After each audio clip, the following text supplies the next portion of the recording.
नमस्कार, मैं हूं शाहबाज खान। आप देख रहे हैं सागर टीवी न्यूज़। कोरोना की दस्तक लगातार बढ़ती जा रही, ऐसे में सागर जिले का जो पूरा प्रशासन है वो लगातार इससे निपटने में लगा हुआ है।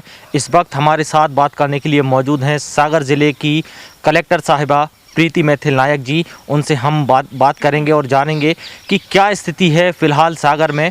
मैम, क्या स्थिति देख रही हैं? लॉकडाउन चल रहा है 3 मई तक, टोटल लॉकडाउन है। क्या स्थिति आप फ़िलहाल में अभी देख रहे हैं? जी, आप लोगों को पता है कि लॉकडाउन 3 मई तक है। और ये भी कि क्योंकि सागर में टोटल जो कोरोना पॉजिटिव केसेस मिले वो 5 थे। और ये हम लोगों को सबको ये हमारी नैतिक जिम्मेदारी है कि जो भी हमारी आईसीएमआर की गाइडलाइंस हैं, जो भी मध्य प्रदेश शासन की, भारत शासन के निर्देश हैं, उनका पालन किया जाए। अभी जो हमारी तैयारी है बेसिकली उसके बारे में अगर मैं आपको बताना चाहूँ तो अपने यहाँ 3 लेयर्ड व्यवस्था की गई है। 3 लेयर्ड व्यवस्था का मतलब ये होता है कि सबसे नीचे होते हैं कोविड केयर सेंटर। आप लोग को मैं बताना चाहूँगी कि सागर में लगभग 500 बेडेड कोविड केयर सेंटर की अपन ने व्यवस्था की है। पहला हमारा बीडी हॉस्पिटल है, दूसरा हमारा स्वामी विवेकानंद जो हॉस्पिटल है उसका 100 बेडेड, जो कि श्री तिवारी जी द्वारा निःशुल्क हम लोग को उपलब्ध कराया गया है, वो है। उसके बाद हमारा हॉस्टल्स हैं ट्राइबल डिपार्टमेंट के, जो लगभग 300 बेडेड हैं। और टीचर्स लर्निंग सेंटर है जो बुंदेलखंड यूनिवर्सिटी में है। ये सब हमारी तैयारी है और अभी तक इसके लगभग 200 बेड के वो इस्तेमाल करने की हम लोग को ज़रूरत पड़ी है। यहाँ मैं आप लोग को ये भी बताना चाहूँगी कि जो लॉकडाउन है वो किस चीज़ पर डिपेंड करता है। तो जैसा कि भारत सरकार ने ज़िलों को 3 श्रेणियों में बांटा है। कुछ ज़िले वो हैं जिनमें एक भी कोरोना का केस नहीं मिला है, तो उन पर समस्त निर्देश एज इट इज़ लागू हो रहे हैं। कुछ ज़िले ऐसे हैं जो हॉटस्पॉट हैं, जहाँ पे एकदम क्लस्टर बन गया है और बहुत अधिक संख्या में कोरोना पॉजिटिव केसेस पाए गए हैं, तो उनमें कोई भी निर्देश लागू नहीं है, मतलब किसी भी प्रकार की छूट उसमें नहीं दी जाएगी।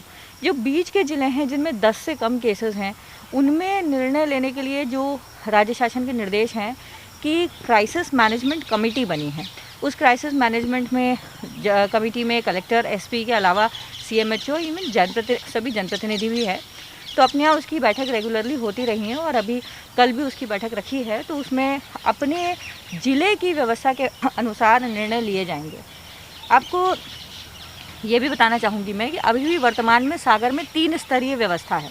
पहली है जो हमारे पूरे ज़िले के लिए है। हमारे पूरे ज़िले के स्तर पर हमने कई तरह की छूटें दे रखी हैं, जैसे कि गेहूँ का उपार्जन सभी जगह चालू है, कृषि मंडियाँ चालू हैं, हमारे जो खेती किसानी के काम है वो चालू हैं, हमारी दूध, सब्जी, दवाइयाँ, एलपीजी, पेट्रोल पंप, ये सारी व्यवस्थाएं हर जगह एसेंशियल कमोडिटीज़ हैं, ये सभी जगह लागू हैं। फिर दूसरे, क्योंकि हमारा कोविड पॉजिटिव पेशेंट शहर में मिले हैं, इसलिए जो पूरे ज़िले में सारी छूटें दी गई हैं वो समस्त छूटें शहर में नहीं दी गई हैं। और आप लोग इसका कारण समझेंगे, क्योंकि कोविड पॉजिटिव पेशेंट्स को फैलाव को रोकने के लिए, चेन तोड़ने के लिए ये आवश्यक है। तो इसमें भी हमारा जो दूध, सब्जियाँ और इनकी होम डिलीवरी, किराना की होम डिलीवरी सब अभी चालू है। और इसमें आगे भी इस बात पे कल क्राइसिस मैनेजमेंट बैठक में हम लोग निर्णय लेंगे कि और क्या छूटें दी जा सकती हैं। और सबसे अंदर जो तीसरी लेयर है वो है हमारा कंटेनमेंट जोन। ये कंटेनमेंट जोन, क्योंकि जिस जगह कोविड पॉजिटिव पेशेंट पाया जाता है उसे एपिसेंटर मान के बनाया जाता है, तो उसके अंदर जो है किसी प्रकार की रियायत दिया जाना संभव नहीं है, क्योंकि ये एक तरीके से वो क्षेत्र है जहाँ पर संक्रमण फैलने की संभावना रहती है। तो इसमें किसी भी प्रकार की छूट लागू नहीं होगी। मैम, चूँकि जो कोरोना वॉरियर्स हैं उसको आप लीड कर रही हैं और तमाम लोगों के निगरानी में, मतलब आपकी निगरानी में ये तमाम लोग काम कर रहे हैं, तो इनको मैम कैसे आप निर्देशन दे रहे हैं? क्योंकि कहीं ना कहीं देखा जाए तो जो क्षेत्र है, कंटेनमेंट जो एरिया है, वहाँ पर अभी उनको खतरा भी हो सकता है, या दूसरे लोगों के लिए जो वहाँ पर जैसे पुलिसकर्मी ड्यूटी कर रहे हैं, तो मैम उनके लिए क्या कुछ निर्देश हैं? नहीं, हम लोगों ने पहले दिन से ही, जिस दिन से जब अपने यहाँ कोरोना पॉजिटिव केस नहीं मिला था, लगभग 1.5 महीने पहले इस बात की तैयारी कर ली थी कि अगर ऐसी परिस्थिति बनती है तो हमारा मोडस ऑपरेंडी क्या रहेगा। चाहे हमारे पुलिसकर्मी हों, चाहे हमारे स्वास्थ्य कर्मी हों, चाहे हमारे सफाई कर्मी हों, इस बात को इंश्योर किया जा रहा है कि उनका प्रत्येक व्यक्ति को प्रॉपरली कवर्ड किया जाए।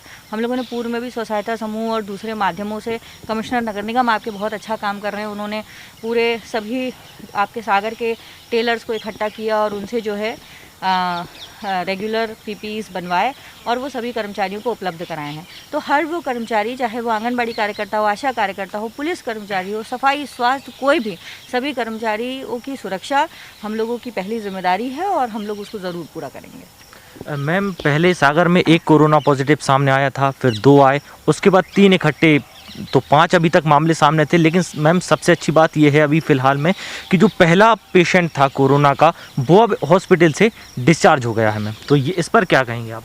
जी, मैं सबसे पहले तो जो हमारे मेडिकल कॉलेज के का पूरा टीम, उनकी डीन साहब के नेतृत्व में जो काम कर रही है, हमारे सीएमएचओ और हमारी पेरिफेरी के सारे डॉक्टर्स, हमारी सारी आरआरटी टीम्स जिनमें आयुष के डॉक्टर, स्वास्थ्य कार्यकर्ता सब हैं, उनकी जो नोडल हैं, जो रत्नेश भदौरिया हैं, जो हमारे डिस्ट्रिक्ट रजिस्ट्रार हैं, सीओ स्मार्ट सिटी हैं, ये सारे लोग जो इसमें मेहनत किए, उसको ट्रेस किए, उसकी सारी कॉन्टैक्ट ट्रेसिंग किए और आज वो स्वस्थ होकर बाहर निकला है।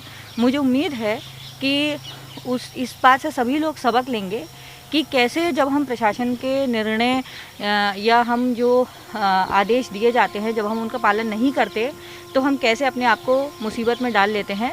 लेकिन ये भी सच है कि धैर्य रखा जाए और डॉक्टरों के, स्वास्थ्य विभाग के निर्देशों का पालन किया जाए तो अच्छे रिजल्ट ज़रूर आएंगे। और मुझे उम्मीद है कि जो बाकी भी हमारे पेशेंट्स हैं वो जल्दी ही ठीक होंगे और हॉस्पिटल से बाहर आएंगे। मैम, अभी फ़िलहाल में लॉकडाउन लगा हुआ है 3 मई तक संपूर्ण, लेकिन देखा जा रहा है मैम कुछ लोग ऐसे हैं कि जो लोग घर से बाहर निकल आते हैं या बेवजह सड़कों पर घूमते हुए भी मिल जाते हैं। तो मैम, ऐसे लोगों पर क्या सख्ती की जा रही है, क्या कार्रवाई ऐसे लोगों पर की जा रही है? मैं यहाँ पे आपको बताना चाहूँगी कि हमारे एसपी साहब जो हैं, अमित सांघी साहब, और वो बहुत मेहनत कर रहे हैं।